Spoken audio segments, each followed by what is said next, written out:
terpercaya.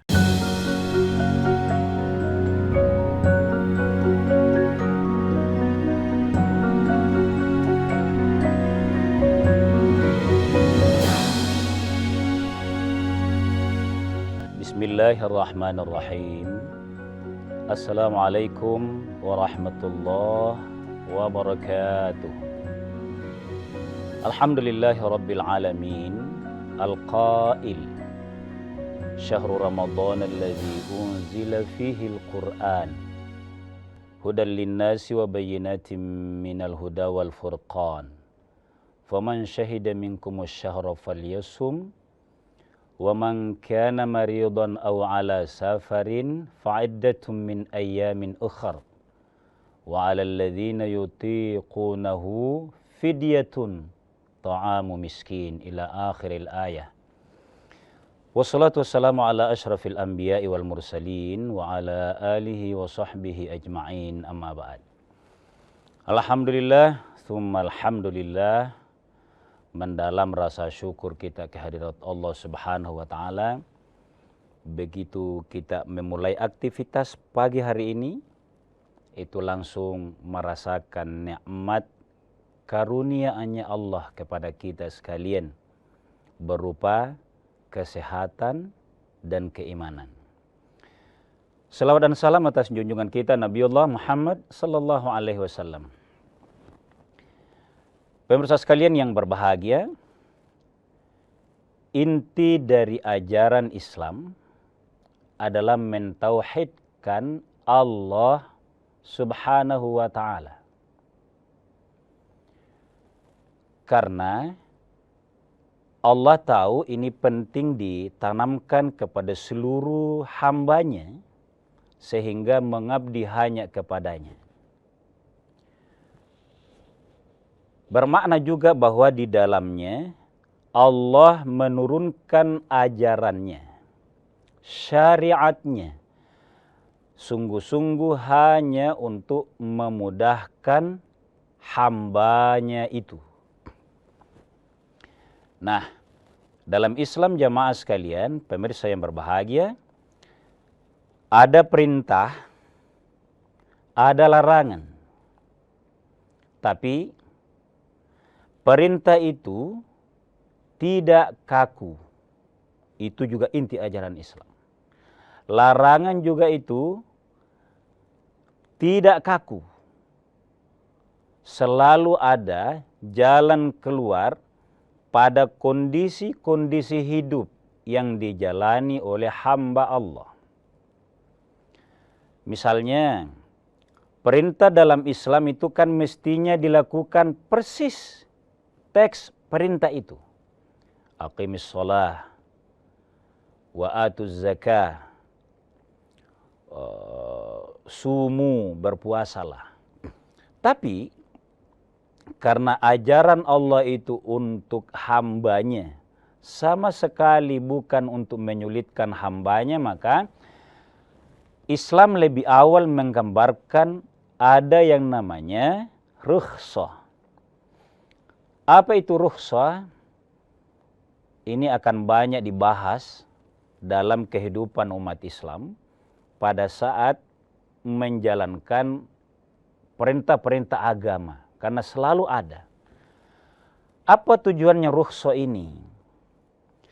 Agar manusia bisa berbuat mengabdikan dirinya kepada Allah tentu berdasarkan dengan ilmu.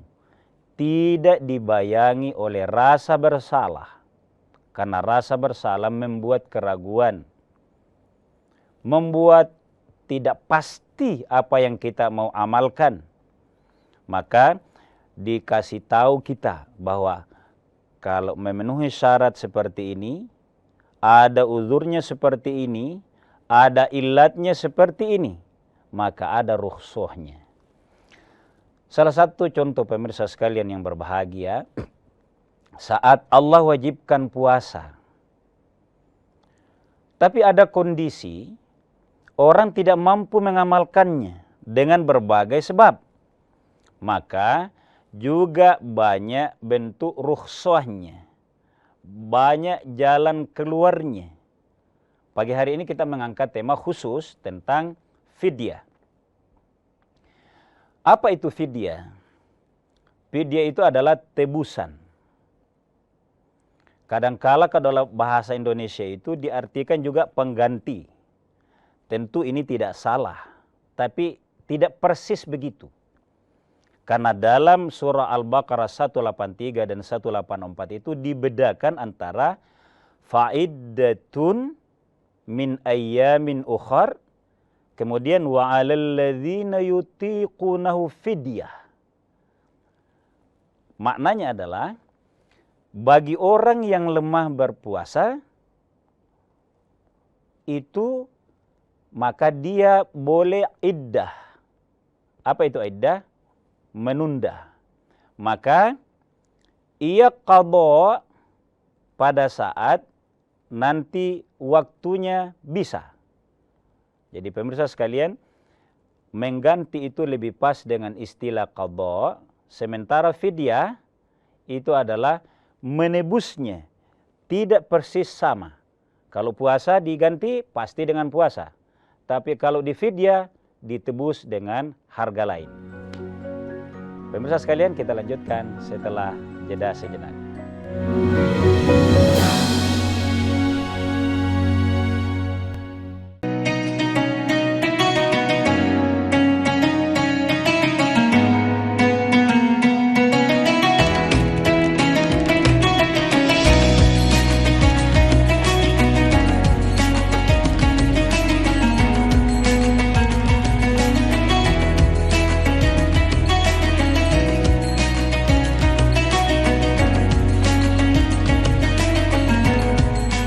Assalamualaikum warahmatullahi wabarakatuh.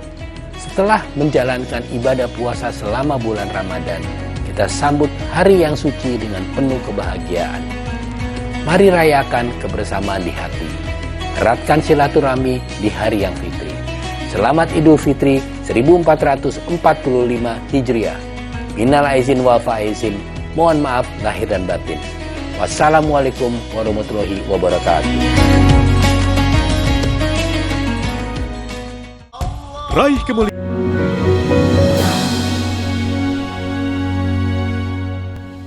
Pemirsa sekalian kaum muslimin yang dimuliakan oleh Allah Subhanahu wa taala, agak penting kita garis bawahi bahwa fidyah itu adalah menebus, tidak persis amalannya. Artinya satu puasa ditebus dengan harga lain dalam bentuk materi. Kalau ganti, maka itu lebih pas dengan istilah qadha. Kalau dalam bahasa Al-Baqarahnya 18384 itu adalah iddah, diganti di lain hari.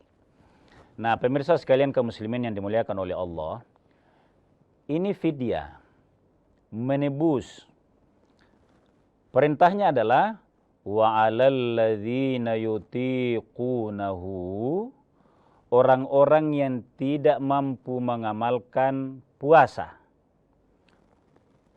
Fafidyatun, ditebus dengan fidyah. Koma, ta'amu miskin. Fidyah itu adalah memberi makan fakir miskin. Nah, pemirsa sekalian kaum muslimin yang berbahagia, yang tidak mampu melaksanakan puasa ini kan dua bentuknya tadi ya. Ada orang kalau tidak mampu mengamalkan puasa, dia ganti. Ada yang mengfidyah. Fidyah ini kepada orang-orang yang sudah tidak mampu mengamalkan biar di hari lain. Bukan hanya karena uzur hari ini, atau bukan hanya uzur di bulan Ramadan itu. Dia memang sudah tidak ada harapan, artinya tidak ada bayangan yang meyakinkan bahwa orang ini akan mampu suatu saat. Nah, izin pemirsa sekalian, kita akan sebutkan siapa-siapa saja yang termasuk golongan orang yang bisa membayar fidyah ini. Yang pertama, adalah orang tua renta. Secara sunnatullah, orang kalau sudah tua renta itu rata-rata ya 90 sekian tahun lah ya. Rata-rata umat Nabi itu kan sudah istimewa kalau di usia 65, 70 sudah hebat. 90 itu sunnatullahnya ini, artinya secara umum berlaku firman Allah, wa man nu'ammirhu nunakkishu fil khalqi afala yaqilun. Siapa yang kami panjangkan umurnya di atas rata-rata, maka nunakkishu fil khalqi, saya kurangi kesempurnaan penciptaan itu. Fisiknya akan lemah, ingatannya akan lemah, sehingga dalam menjalankan syariat akan juga lemah. Nah, khusus orang tua renta kan kita bukan tidak berharap, maksudnya sulit sesuai umumnya untuk diharapkan keajaiban di 90 tahun dia sangat lemah. Di 96 tahun menjadi kuat. Nah, tidak begitu. Maka orang yang sudah tua renta itu dibayarkan fidyahnya oleh ahli warisnya atau oleh keluarganya. Pemirsa sekalian, jadi itu yang pertama. Yang kedua, sakit parah, sakit permanen yang dia tidak bisa juga melaksanakan puasa. Ini tidak harus tua. Mungkin oleh sebab suatu hal dia mengalami penyakit. Banyak jamaah sekalian. Penyakit sekarang ini kan luar biasa bentuk ujian dari Allah. Orang sering bilang hebat ilmu kesehatan sekarang. Tapi juga hebat tongi penyakit yang diperlihatkan Allah. Dia tidak tua. Menurut dokter, ini sudah tidak ada harapan ini bahwa dia akan sembuh suatu saat sehingga dia dalam posisi mengqadha. Berdasarkan informasi dari dokter, dicermati oleh keluarga, maka begitu bulan Ramadan dia harus dibayarkan fidyahnya. Nanti insya Allah di bagian akhir sebentar kita akan sebut berapa sih itu takaran fidyah. Itu yang kedua. Kelompok yang ketiga adalah orang yang pernah berniat mengqadha puasanya. Jadi dia pernah sakit. Ada kemampuannya, ada hartanya. Dia berniat mengqadhanya. Tapi lewat kesempatan Ramadan, dia justru makin sakit. Sakitnya itu membawa dia mati. Menghadap Allah Subhanahu wa ta'ala. Mohon maaf pemirsa sekalian. Sehingga orang yang seperti ini tidak sempat dia qadha, itu kan wajib bagi dia. Nah, karena dia sempat berniat untuk mengqadhanya, ditahu oleh ahli waris. Ahli waris yang baik, tahu persis, taruhlah misalnya kita gambarkan sebagai orang tuanya. Ini orang tua kan sebenarnya rajin puasa. Pernah sakit, dikira penyakit biasa yang harapan sembuhnya masih sangat memungkinkan. Ternyata itulah yang mengantar ajalnya menghadap Allah Subhanahu wa ta'ala. Dan ada warisannya. Maka orang mati sekalipun yang ditahu oleh keluarganya bahwa ada utang puasanya yang tidak sempat dia qadha, juga dibayarkan fidyahnya oleh ahli waris. Pemirsa sekalian kaum muslimin dimuliakan oleh Allah Subhanahu wa ta'ala, kita menyebut semua ini itu hanya antisipasi bahwa dengan membayar fidyahnya, bayang-bayang bersalah, keraguan di dalam menjalankan syariat Allah yang lain, dan penuh pertanyaan itu clear, selesai, jangan ada keraguan. Pemirsa sekalian, kita lanjutkan setelah jeda sejenak.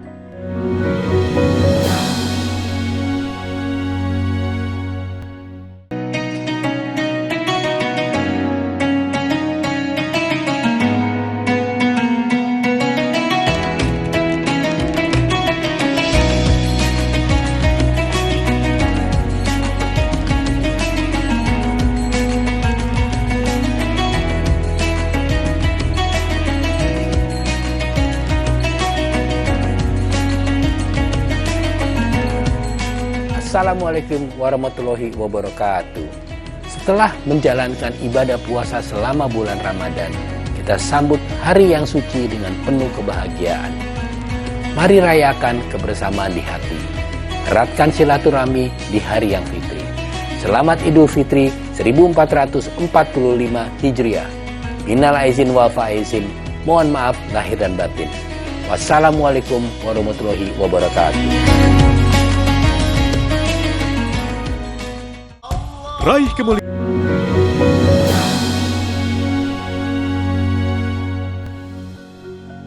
Pemirsa sekalian kaum muslimin yang dimuliakan oleh Allah Subhanahu wa taala. Jadi di awal tadi saya sampaikan bahwa Al-Qur'an itu sudah menjelaskan bahwa ada dua istilah dalam rukhsah puasa ini. Bagi orang yang sakit atau dalam perjalanan, tapi sakit yang kira-kira kita yakini dia bisa mengqadha di waktu akhir, itu usianya masih, pengobatan dokter juga masih menyampaikan masih ada potensi ini, kasih terus obat, maka dia hanya bisa melakukan qadha. Jangan ragu-ragu. Yang boleh fidyah hanya orang yang sudah tidak ada harapan. Nah, jangan sampai ada begini pemirsa sekalian. Itulah gunanya kita ulas secara singkat pagi ini. Ustaz, ragu-ragu. Dia sakit. Jangan-jangan begini nanti. Jangan. Pastikan harapan kita dia berobat, bahwa insya Allah berdasarkan usaha dia akan sembuh. Dan dia bisa mengqadhanya. Dengan faktor tadi, usianya masih iya, ilmu kesehatan dalam hal ini yang punya kapasitas, yang dhabit bahwa ini masih berpotensi sembuh, jangan mengira-ngira, jangan ragu-ragu. Fidyah memang maki. Itu kapan kalau orang ngerti ini disuruh fidyah, seakan-akan tidak ada harapan bagi dia sembuh. Nah, pemirsa sekalian, ini harus tegas yang begini-begini ini karena memang rukhsah disebutkan oleh agama agar tidak ada rasa berdosa, rasa dibayang-bayangi. Pastikan saja, tapi berdasarkan dokter tadi. Nah, pemirsa sekalian kaum muslimin yang dimuliakan oleh Allah, gimana Ustaz kadarnya? Nah, ini juga perlu. Seringkali ada yang bertanya ini. Nah, kadarnya atau ukuran itu adalah 1 mud. Apa itu 1 mud, Ustaz? Umumnya orang makan, walaupun takaran awal ini orang Arab, istilahnya itu 1 mud, 1 genggam, itu mengenyangkan untuk 1 orang. Kenyami itu. Benar ini juga. 1 genggam beras kalau dimasak itu banyak itu. Kira-kira gitu pemirsa sekalian. Nah, 1 mud ini kalau kita konversi, dan itu dikuatkan oleh Wahbah Az-Zuhaili bahwa itu sekitar 675 gram. Tapi yang paling pasti adalah ukuran yang biasa dimakan. Nah, kita ikut saja ini. Biasa orang bulatkan, bahkan ada orang yang membulatkan 1 liter, padahal tidak segitu. Tidak, adakah orang yang mampu makan 1 liter? Kan tidak ada. Tapi penjelasnya pemirsa sekalian adalah yang dimakan itu kan bukan hanya beras. Taruhlah misalnya umat Islam itu selalu ihtiyat, jauh lebih hati-hati.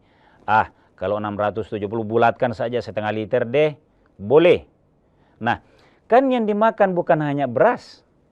Apalagi kalau orang mampu, ada sayurnya, ada dagingnya, dan lain-lainnya. Nah, ini apa yang persis dimakan oleh seseorang, itu yang ia keluarkan.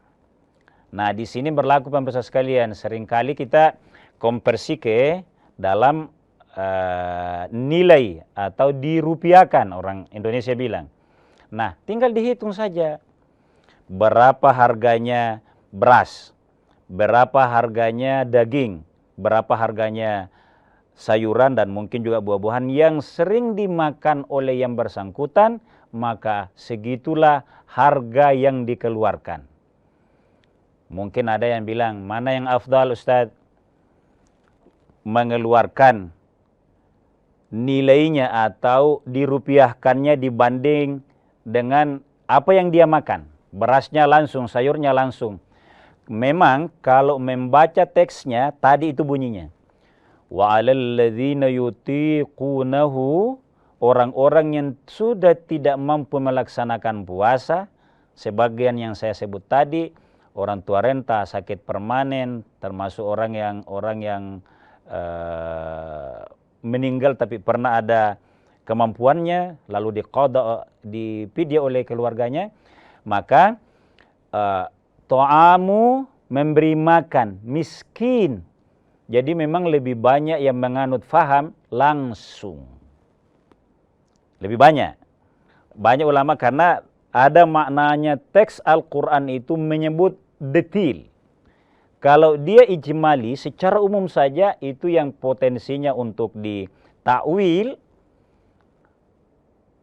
ya ditakwil, dan ini per harinya itu adalah berapa kali makan orang sehari semalam. Jadi itu yang dihitung. Si A sakit, usianya berapa? 85 tahun. Umumnya orang berapa kali dia makan. Jadi yang dihitung itu adalah kebiasaan yang bersangkutan yang dipakai mengabdi kepada Allah. Taruhlah misalnya kita 3 kali makan sehari semalam. 1 kali malam, 1 kali siang, ditambah sarapan pagi. Itu kan makan juga.